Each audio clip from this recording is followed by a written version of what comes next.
Hi boys and girls! Do you know what day it is today?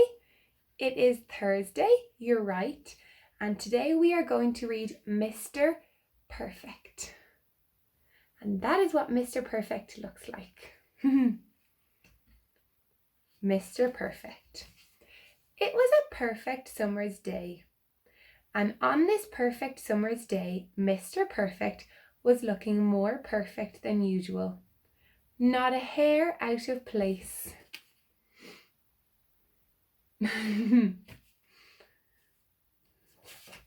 Mr. Perfect lived in Tip Top Cottage, and on this perfect summer's day, his house was also looking even more perfect than usual. Not a curtain out of place. There's his little cottage, isn't it lovely? Think that's the cottage I'd like to visit. I suppose you're wondering why Tip Top Cottage was looking so perfect.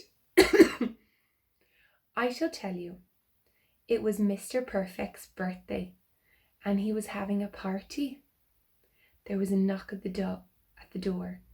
Perfect, cried Mr. Perfect. Look, he's looking out and he hears someone knocking. I wonder if it was one of his friends. How very kind of you, he said, when he saw that all of his guests had brought wonderful looking presents. Please do come in, and if nobody minds, we'll open the presents later.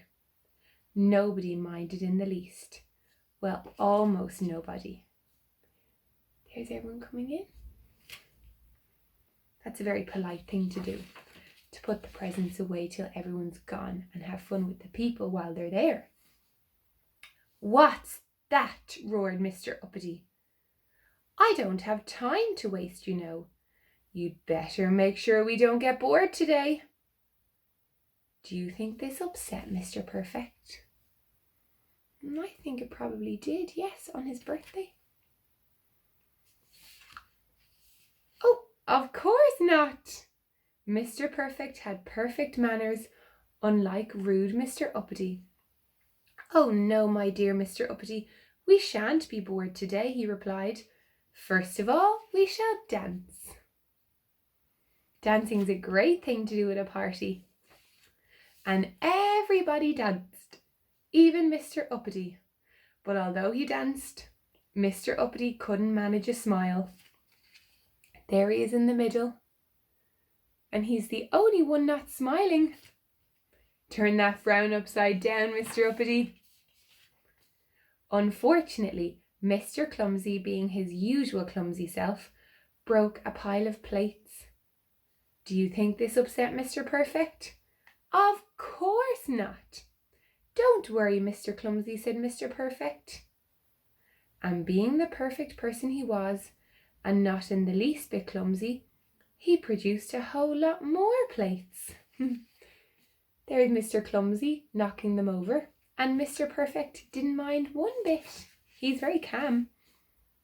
Made of cardboard! His new plates are made of cardboard so they won't break. They're like the ones we have in our classroom. When we have parties, we have cardboard plates. And then he brought in a cake. It was huge. It looked wonderful. It smelled terrific. And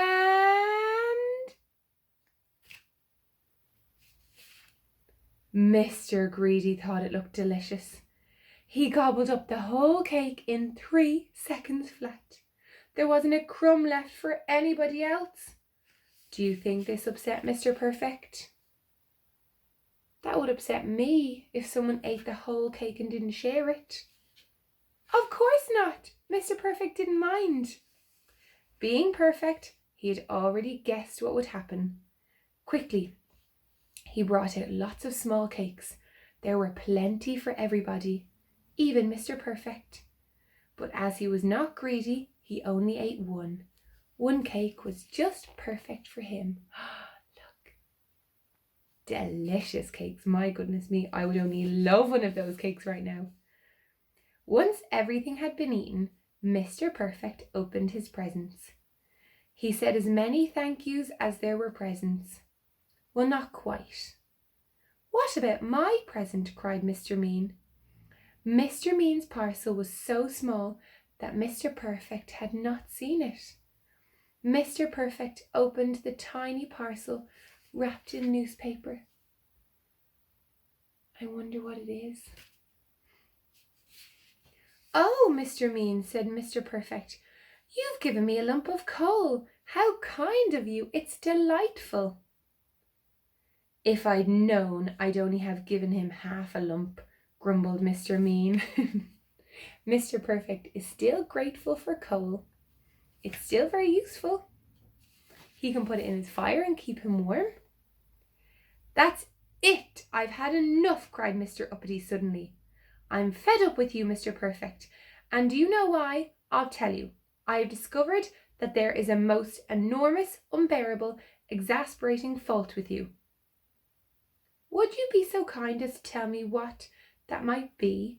Asked Mr. Perfect as politely as ever. Don't you understand? Cried Mr. Uppity. Your fault is... Don't think he has a fault. That you have no faults. What a funny story. Mr. Perfect turned out perfect and polite and mannerly in the end. What a lovely story. I would love to be mannerly like Mr. Perfect and polite and kind. Now today we're going to sing another rhyme, and the rhyme today is Old Mother Hubbard. So I'll count to 3 and I'll say it. 1, 2, 3. Old Mother Hubbard went to her cupboard to fetch her poor doggy a bone. But when she got there, the cupboard was bare, and so her poor doggy had none. The poor dog, he didn't have any bone. Her cupboard was bare. But don't worry, she goes to the shop later and she buys him some bones. No problem at all. Boys and girls, that was lovely today. Tomorrow is Friday. We will read another story and a rhyme, and I'm really looking forward to it. I hope you all have a lovely Thursday. I miss you all very, very much, and I loved getting all your emails this week. I've gotten so many. I feel so lucky. And lots of grown-ups are putting photographs into the emails, and I love looking at those. They make me smile because I miss you all terribly. So thank you very much, grown-ups. I hope to talk to you all soon, and have a great day. Bye.